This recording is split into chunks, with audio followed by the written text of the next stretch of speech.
বন্ধুরা, স্বামীর দেনমোহর পরিশোধের ব্যর্থতা, অসামর্থ্যতা এবং আইনি বাস্তবতা নিয়ে কথা বলবো।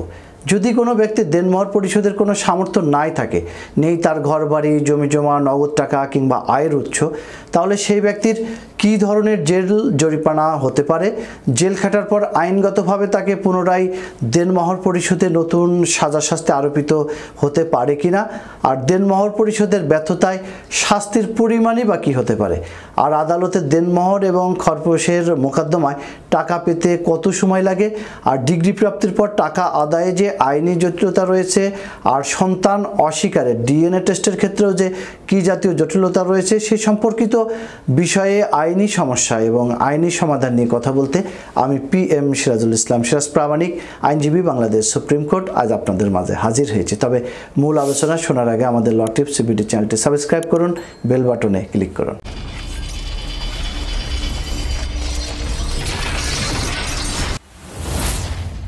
পারিবারিক আদালতে কোনো মুসলিম নারী তার দেনমোহর চেয়ে, খোরপোশ চেয়ে অথবা তার সন্তানের খোরপোশের প্রার্থনায় সহকারী জজ আদালতে মোকদ্দমা দায়ের করতে পারেন।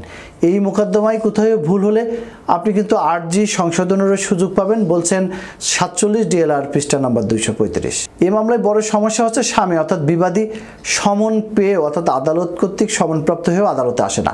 এর সাথে অনেক সময় সমন জারিকারকদের গাফিলতি থাকে, খারাপ মতলব তো আছেই। বাধ্য হয়ে মোকদ্দমা একতরফা সূত্রে নিষ্পত্তি করা হয়, আর একতরফা সূত্রে ডিগ্রি প্রাপ্তির পর যখন ডিগ্রি জারির মোকদ্দমা দায়ের করা হয়, তখন বিবাদী একেবারে হন্তদন্ত হয়ে মোকদ্দমার প্রতিদ্বন্দ্বিতা করতে মাননীয় আদালতে এসে হাজির হয়। তখন অনেকটাই আইনি বাধ্যবাধকতার কারণেই দায়িকের দরখাস্ত মঞ্জুর করত মূল মোকদ্দমায় প্রতিদ্বন্দ্বিতা করার অনুমতি দেন আদালত বিবাদী পক্ষকে। ফলে শুরু হয় আবার নতুন করে স্বামী স্ত্রী সম্পর্ক বলবৎ থাকলে দেনমোহরের টাকা পরিশোধ সহ বিবাদীকে খোরপোশ দেওয়ার আদেশ মাননীয় আদালত দিয়ে থাকেন। আর যদি স্বামী স্ত্রীর মধ্যে তালাক হয়ে যায়, তাহলে ইদ্যৎকালীন অর্থাৎ স্ত্রীকে 3 মাসের টাকা পরিশোধের আদেশ দিয়ে মোকদ্দমাটি চূড়ান্তভাবে নিষ্পত্তি করা হয়। আর সন্তানাদি থাকলে নাবালকের ভবিষ্যৎ খোরপোশ ছেলে শিশুদের ক্ষেত্রে একরকম দেওয়ার আদেশ হয়, আর মেয়ে শিশুদের ক্ষেত্রে আরেক রকম দেওয়ার আদেশ হয়। আর যদি তিনি মূল মোকদ্দমায় বিয়ে অস্বীকার সহ সন্তান অস্বীকার করেন, তবে সেক্ষেত্রে DNA টেস্টের ব্যাপার জড়িত রয়েছে এবং পারিবারিক আদালতই এই বিষয়ে সিদ্ধান্ত নেবেন। যদি ডিগ্রিদার নাবালক পুত্র হয়, তবে নাবালক পুত্র কিন্তু 18 বছর পর্যন্ত পূর্ণ না হওয়া পর্যন্ত তার পিতা বা অভিভাবকের কাছ থেকে খোরপোশ পাবেন। আর যদি ডিগ্রিদার কন্যা হয়, তবে সে বিয়ে না হওয়া পর্যন্ত খোরপোশ পাবে। তবে খোরপোশের টাকা কিন্তু প্রতি বছর পৌনঃপুনিক হারে বাড়বে।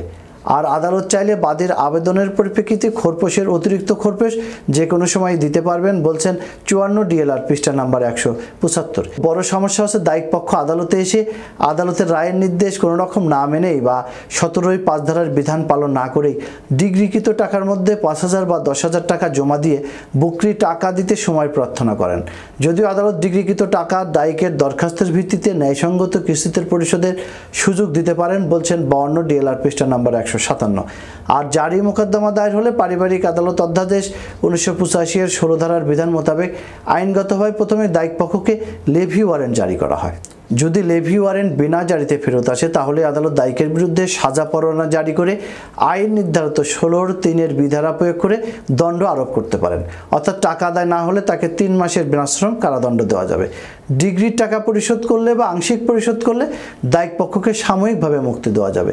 এরপর শর্ত পূরণ না হলে তাকে আবার আনুপাতিক হারে বা 3 মাসের সাজা দেওয়া যাবে। অনুরূপভাবে 16(3) ধারা অনুসারে প্রতি কিস্তির টাকা দিতে না পারায় আলাদা আলাদাভাবে তাকে সাজা খাটতে হবে, এমনটি বলছেন 20 BLD পেজ নাম্বার 84। সম্মানিত ভিউয়ার্স, এই দেনমোহর পরিশোধের ব্যর্থতা, অসামর্থ্যতা এবং দেনমোহর নিয়ে যত প্রশ্ন রয়েছে, এই সকল বিষয়ে যদি আপনাদের আইনগতভাবে আরও কিছু জানার প্রয়োজন হয়, তাহলে আমাদের সাথে যোগাযোগ করতে পারেন।